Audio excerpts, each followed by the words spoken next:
Hello dear student. I hope कि आप बहुत अच्छे होंगे।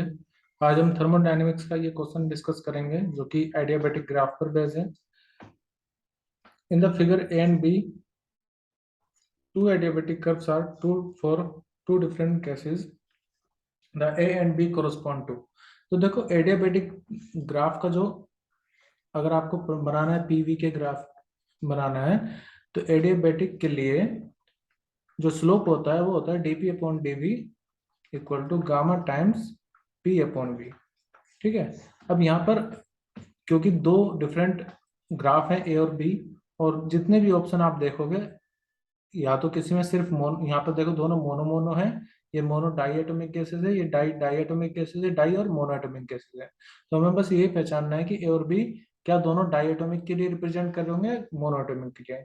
तो पहले तो मैं आपको डायरेक्टली बता दूं, क्योंकि स्लोप जो है वो गामा पे डिपेंड कर रही है, इसलिए तो क्योंकि स्लोप यहाँ पर दोनों की डिफरेंट है, तो दोनों सेम टाइप की गैसेस को तो रिप्रेजेंट करेंगे ही नहीं। तो पहली बात तो इस ऑप्शन को हटा दो और इस ऑप्शन को हटा दो। क्यों?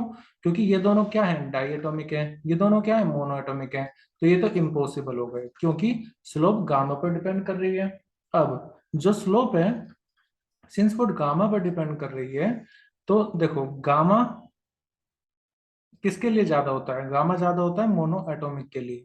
ठीक है, गामा ज्यादा होता है मोनो एटोमिक के लिए। मोनो के लिए गामा की वैल्यू लगभग 1.66 होती है, और डाइएटोमिक के लिए 1.5 अप्रोक्स होती है। तो गामा मोनो के लिए ज्यादा है। अब जब उसका गामा ज्यादा है तो स्लोप भी ज्यादा होगा। स्लोप मतलब क्या? ढलान। यानी कि ए जो है, इसका गामा ज्यादा है, तो ये ए रिप्रेजेंट कर रहा होगा किसको? मोनो को। और बी किसको रिप्रेजेंट कर रहा होगा? डाई को। ठीक है। तो हमें बस ए और हमें ग्राफ के अकॉर्डिंग ये बताना है कि ए और बी किसको रिप्रेजेंट कर रहा है। तो ए किसका आ गया? मोनो। मोनो मतलब यहाँ पर, और डाई मतलब H2। तो ये तो करेक्ट आंसर क्या हो जाएगा? Option B. ये नहीं होगा क्योंकि ए, हमें ए और बी रेस्पेक्टिवली बताना है, तो ए पहले क्या आ गया? मोनो, और बी क्या आ जाएगा? Diatomic cases. ठीक है। सेम क्वेश्चन करते हैं, एक और क्वेश्चन इसी का जैसा। यहाँ पर देखिए, ए और B two graph atomic graph A और बी किसको रिप्रेजेंट कर रहे हैं?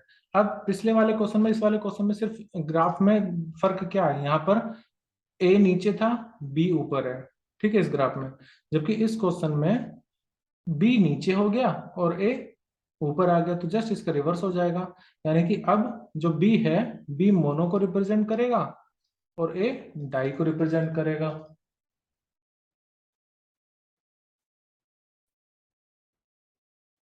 तो यानी कि यहाँ पर आंसर हो जाएगा ए डाई।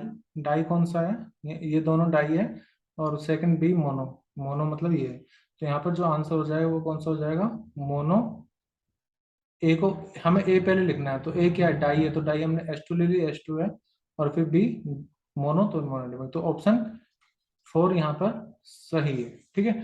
बस आपको अगर मोनो डाई छांटना है ना, ये ध्यान रखो कि जो मोनो का होगा वो ज्यादा कर्व होगा, ज्यादा स्लोप होगा, और डाई का थोड़ा कम स्लोप होगा उसमें। इसी से आप करेक्ट आंसर चूज कर सकते हैं। आई होप कि क्वेश्चन आपको समझ में आया होगा। अगर आपको कोई भी डाउट है तो आप मुझे बता सकते हैं कमेंट करके। Bye and take care.